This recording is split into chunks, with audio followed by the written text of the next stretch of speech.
Hello viewers, welcome you all to Revamp YouTube channel. So in this video, we are going to see PG admission notification.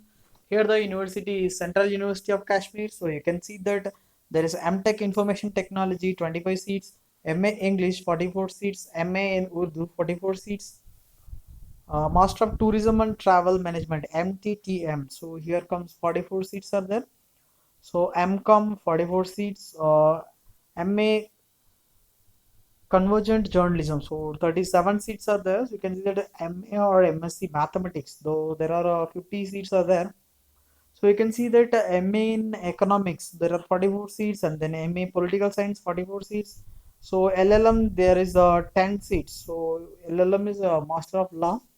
So MA in education there are 44 seats are there. So MPed it is a 2 year course, 44 seats are there. So you can see that the MA in Islamic studies, so there are 44 seats. So MA in comparative religion, it is 44 seats. So MSc botany 20 seats, MSc chemistry, you can see that 20 number of seats are there. So if you would like to get admitted into Central University of Kashmir, so you have to apply through CU set. In the description box I will give the link so that you can able to apply. If you would like to get more admission notification, please do subscribe to Revamp YouTube channel. Thank you.